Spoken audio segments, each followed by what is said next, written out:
qué razón la moda gueto ha pasado de ser algo marginal, algo de los bajos fondos, algo rechazado por la sociedad y ahora está de moda? E incluso lo podemos ver en pasarelas, vemos a celebrities, vemos a influencers adoptando diferentes rasgos de este estilo, de esta moda que sobre todo irrumpió con fuerza a raíz de la cultura hip hop, que me ayudó a encontrar un poco a mi tribu, porque en mi instituto tampoco es que hubiera muchas tribus urbanas y la única que se salía un poquillo del tiesto era la cultura urbana, la cultura del rap, la cultura del graffiti, todo esto abrazado por un nombre llamado hip hop. El origen primigenio de esta cultura está en los bloques de Brooklyn, del Bronx, en esos barrios en los que había un maestro de ceremonias, que es el MC, que con su micrófono animaba las fiestas, pinchaba temas, utilizaba técnicas como el scratching, y en esos breaks entre una pinchada y otra tenía lugar el break dance, que es el baile dentro de la cultura hip hop. También tiene su forma de arte pictórico en los muros, que es el graffiti, etcétera, etcétera. En estos barrios llenos de gente de todas las razas, de todas las culturas, que tenían un poder adquisitivo bajo y que además provenían de diferentes backgrounds que se podrían considerar como marginales. Términos como ratchet o ghetto, que se han utilizado como adjetivos calificativos para definir cosas de baja calaña, marginales, de gente con poca y escasa educación, en fin. Entonces en el vídeo de hoy quiero analizar el porqué de este boom, ¿no? Y de esta adopción de diferentes rasgos de lo ghetto, de lo ratchet, y por qué ahora mismo se considera como algo fashion, ¿no? Como algo incluso en muchas ocasiones glamuroso. Y además es que no hace mucho se tiene esa concepción de lo ghetto como algo negativo. Así que vamos a adentrarnos en la cuestión. Vámonos al siglo XVI. Vamos a la antigua República de Venecia. Había unos barrios que además estaban custodiados por vigilantes donde se hacinaba a los judíos. Posteriormente, en el siglo XX, en la Segunda Guerra Mundial, que esto probablemente lo sabemos todos o casi todos, se crearon estos guetos a esos judíos. Por lo tanto, aquí ya tenemos una connotación negativa de primeras sobre los guetos. Pero, ¿por qué a los guetos, también llamados hood, se les llama de esta forma? ¿Y qué rasgos tienen para que se les tenga como ese lado oscuro de la ciudad, oscuro de la sociedad, alejado completamente de ese estereotipo o prototipo norteamericano de barrio blanco? Esto ya lo hablamos en el vídeo de Marilyn Manson, que por cierto os lo dejo en la cajita por si tenéis curiosidad. Por un lado, en estos barrios hay gente de todas las razas, sobre todo latinos, afrocaribeños, etc. Además, una gran mayoría son afrodescendientes, con lo cual aquí ya podemos percatarnos de que ese racismo intrínseco a la concepción del gueto como algo negativo, bueno, pues yo creo que es un catalizador de este rechazo sistemático de la gente que habita estos lugares y estos barrios. Neighborhood significa barrio, neighbor es vecino. El hood no tiene la palabra neighbor porque no hay vecindad, no hay hermanamiento, no hay fraternidad, es un lugar donde te pueden robar en cualquier momento, no hay, digamos, esa sensación de seguridad, esa sensación de protección. Por consiguiente, son lugares en los que hay menudeo, robos, hurtos y un alto índice de criminalidad. Y además, el problema principal de este asunto es que es algo endémico, es un círculo vicioso que va pasando de generación en generación. Estos niños que se crían en estos barrios, la mayoría acaban en bandas, acaban metiéndose en el mercado de la droga y todo lo que esto acarrea. Y los gobiernos rechazan de entrada el ayudar a estas comunidades, el introducir iniciativas para hacer que estos niños pues tengan, digamos, unas perspectivas de futuro. A eso se le suma esa desazón, ¿no?, que hay en el barrio, pues al final se crea aquí una bola enorme y no terminamos nunca. Y además es que la música es un vehículo para canalizar esa ira, esa frustración, ¿no?, esa sensación de que no encajas, ¿no?, de outcast, de que estás al margen completo de la sociedad y que encima la sociedad pues no te quiere en ella. Ya lo hablamos en el vídeo de la copla, y es que después de la guerra de la independencia en España es cuando se nota, ¿no?, ese afán del pueblo por cantar esas canciones populares, etc. Aquí pasa exactamente lo mismo. Las fiestas de los bloques eran no sé, un espacio en el que poder expresarte, un espacio en el que poder sentirte libre, en cierto modo. Cuando se dice que él o ella tienen una forma de ser gueto, bueno, normalmente son personas que gesticulan mucho, así una forma de ser pues muy hecha pa'lante, muy macarra, como que no tienes nada que perder y que si la tienes que liar en cualquier momento, la lías. E incluso, rizando el rizo, también la palabra bullero también se ve en muchas series, en muchas películas, también se ha dicho muchas veces en RuPaul's Drag Race. ¿De dónde viene esto de bullero? Pues viene de la composición de la palabra gueto y bougie. El otro día estuve haciendo una investigación profunda sobre el tema de bougie o qué significa. De hecho, hay algunas drags de RuPaul's Drag Race que utilizan ese adjetivo para definir su estilo, cuando están intentando explicar cómo es su drag persona.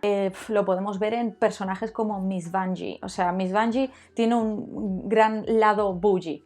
¿Qué es esto? Es luxury on a budget, que quiere decir pues lujo dentro de un presupuesto. Son personas que saben apañárselas con poco, saben hacerse sus uñas acrílicas a mano en casa, saben hacerse sus pelucas, saben, en definitiva, apañárselas con muy poco. Y esto es algo que se da mucho en el barrio, en el gueto.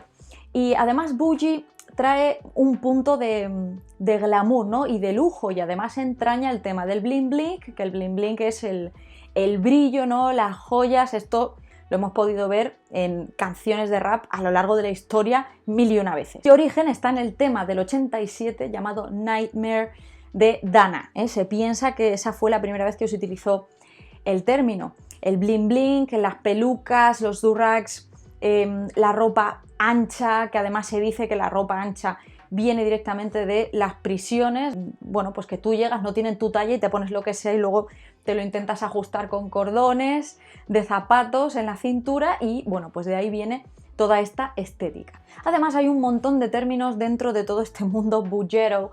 Por ejemplo, fly es una forma de definir algo que tiene estilo, ¿no?, que tiene rollo, y además ahora con el tema del auge del trap, porque ya el otro día hablamos de cuáles son los orígenes primigenios que están a finales de los 80, ojo ahí, pero aquí a España ha venido la cosa ahí un poco a matacaballo. Y además ahora pues ha habido un boom del nuevo trap que no tiene nada que ver con 36 Mafia and Company, y hay ciertos términos que se han puesto muy de moda y que la mayoría vemos continuamente, e incluso en traperos y traperas españoles. O sea, ya se han adoptado muchísimos de estos términos, como puede ser pues balling, flexing, todo esto, ya os digo, refiriéndose a pues oye, tienes estilo, tienes swag, que esta es otra de las palabras, popping e incluso shade. O sea, esto es un término directamente adoptado de ese slang, que el slang es como el lenguaje de la calle que se ha adoptado directamente, ¿no?, de estos barrios, de estos guetos. Y se utiliza en RuPaul's Drag Race, lo escucharéis cada 2x3. Throwing shade, lanzar shade, es como meterte con alguien pero no directamente, ¿no?, hacerlo así de una manera sutil.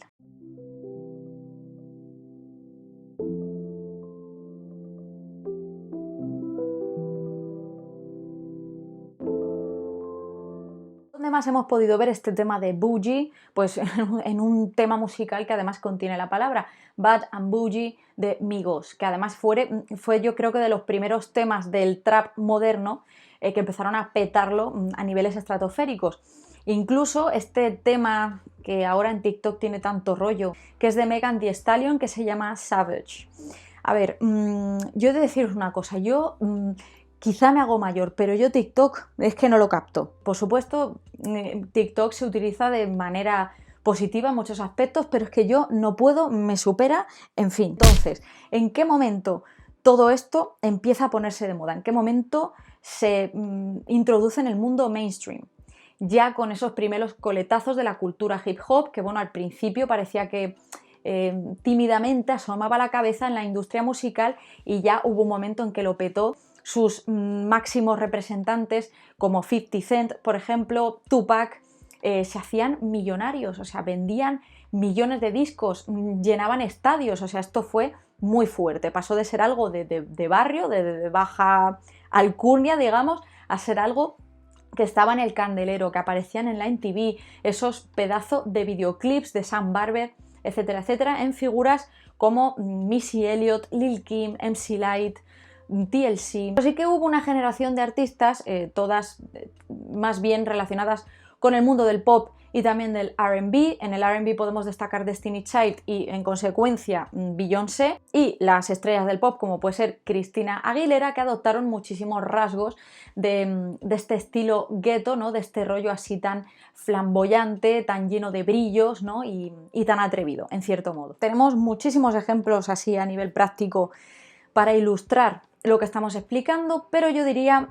que sobre todo a través de los dos realities, Simple Life, en el que estaba Paris Hilton and Company, que no lo he visto, y el de Keeping Up with the Kardashians, que tampoco lo he visto, pusieron de moda algunos elementos, ¿no? Algunas prendas que eran propias de la moda gueto, como por ejemplo el famosísimo, archiconocido chándal de terciopelo de Juicy Couture, que en principio se hizo para Madonna, pero que Paris Hilton, bueno, pues incluyó en su armario, ¿no? Sobre todo en el reality de Simple Life, ya os digo, y es que dio la vuelta al mundo y lo llevaba todo Kiski, lo llevaba J.Lo, lo llevaba la Britney, en fin. Y por otro lado tenemos las Kardashians, que en fin, o sea, las Kardashians han sido, yo creo que un antes y un después en cómo se conciben incluso los cánones de belleza actuales. Si en los 90 se llevaba, ¿no?, ese prototipo de top model, luego hubo un momento en el que fue un rollo como más, no sé, una modelo más lánguida, ¿no?, más delgada. Luego posteriormente pues se ha puesto de moda esta forma de reloj de arena y en fin, esto se irá cambiando con el paso de los años. Si queréis que haga un análisis de por qué las Kardashians han supuesto un antes y un después, tanto en los cánones de belleza como en cómo se concibe la belleza y la moda hoy en día, decímelo en comentarios y yo me pongo al lío. ¿Y dónde se ve esto? Ya hemos dicho antes, en el tema de las pelucas, los cornrows o trenzas. Todo esto además son peinados, son estilos para proteger el cabello afro. El cabello afro es muy difícil de domar, muy difícil de mantener para dejarlo crecer sano y fuerte. Cada vez que te lo lavas es muy difícil mantenerlo a raya, tienes que dedicarle mucho tiempo, esfuerzo y cariño para tenerlo cuidado, ¿vale? Os lo digo porque es que mis sobrinos son mestizos y es que es una odisea y además cada uno tiene un tipo de rizo y es una locura. Aquí la cosa es complicada porque entramos en temas de apropiación cultural y me gustaría hablar de en qué momento es apropiación cultural, en qué momento no lo es. El pelo afro ha sido rechazado e incluso prohibido a lo largo de la historia, ya viendo sus orígenes, el tema de la esclavitud africana. Si tú, siendo blanco, utilizas estos elementos y los utilizas pero tampoco te preocupas por ver cuáles son sus orígenes, si no lo haces de manera respetuosa, es cuando yo creo que se convierte en apropiación cultural. Hay una frase muy bonita en la película La La Land, en la que alguien, refiriéndose a la gente que vive en Los Ángeles, ya sabéis, Los Ángeles teñido de ese glamour, ¿no?, y ese rollo ahí con Hollywood, etcétera, pues dice que la gente de Los Ángeles adoran todo pero no respetan nada, ¿vale? O sea, extraen elementos de aquí y de allá. Lo mismo ocurre en la industria de la moda, ¿no?, que se extraen diferentes elementos pero tampoco se les da crédito. Dapper Dan es un tío que en los 80, de la nada, construyó un imperio, o sea, cogía logos de marcas de lujo, de Gucci, de Fendi, y los estampaba en bombers, en ropa ancha, ¿no? Y esto fue llevado por artistas como LL Cool J, y poco a poco empezó a tener muchísima fama, muchísima notoriedad, se metió en temas legales con las marcas de lujo, obviamente, y al final le acabaron cerrando definitivamente sus tiendas, y además es que él empezó vendiendo artículos robados desde su coche. Y es curioso porque después de los años, creo que esto fue en 2016, Gucci sacó una cazadora que era una copia de Dapper Dan, que a su vez Dapper Dan había hecho ilegalmente.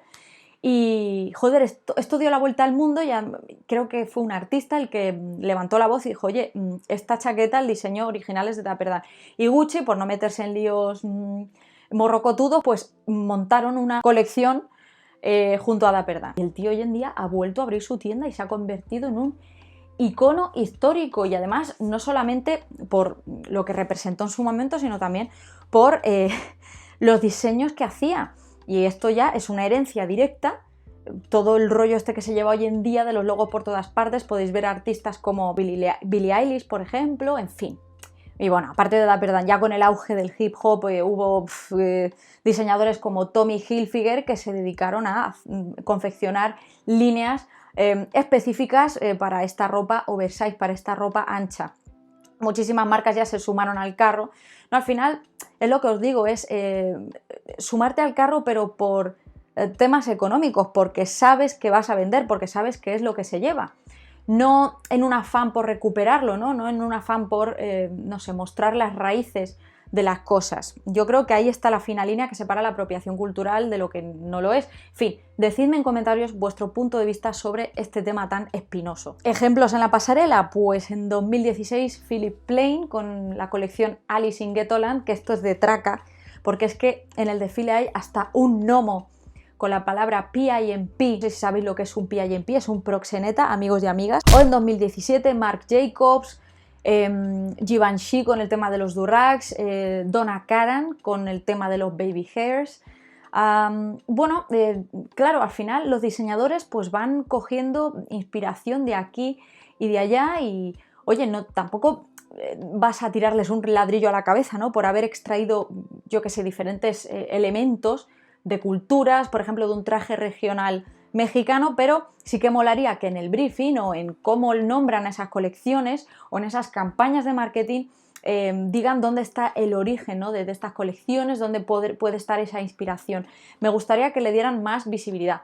Que luego igual el diseñador en su mood board exactamente tiene, yo que sé, ponte, pues yo que sé, unas sandalias Huarache. Pero estaría genial que se dijera más, ¿no? En vez de quedarse todo pues en la pura y dura imagen. Lil Kim, Foxy Brown, Da Brat, MC Lyte, etcétera, etcétera, etcéterísima, fueron iconos absolutos de esta moda gueto que actualmente, en cierto modo, y desde mi punto de vista, creo que se banaliza, ¿no? Y se queda todo en la superficie, ¿no? Y ves esos videoclips de trap o ves artistas actuales pues con sus uñas kilométricas. Que una cosa no quita la otra, chicos y chicas. O sea, yo no he hablado con Bad Gyal para que me cuente si sabe cuál es el origen de esas uñas, ¿no? O de esas pedrerías. En fin, vosotros me entendéis. Al final, todo se resume en utilizar estas fuentes de inspiración, que además tienen un origen étnico y racial, incluso tribal en muchas ocasiones, saber cuál es su origen, respetarlo y extender la voz, ¿no? Y que sea algo que no se quede muerto ahí en la cuneta y nadie sepa de dónde viene. Pero esto es lo que hablamos siempre aquí, o sea, incluso pasa con el origen de, yo qué sé, géneros musicales, que actualmente se piensa que es algo contemporáneo, ¿no? Que es algo que ha surgido ahora mismo y podemos ver su origen en incluso siglos atrás. ¿Tenéis algo que añadir, alguna cosilla interesante que contarme? Por favor, decídmelo en comentarios, dejadme ese like ahí a tope que yo lo vea, dislike si os ha parecido una mierda pinchada en un palo. Nos vemos en el próximo vídeo y cuidaos mucho, chicos y chicas.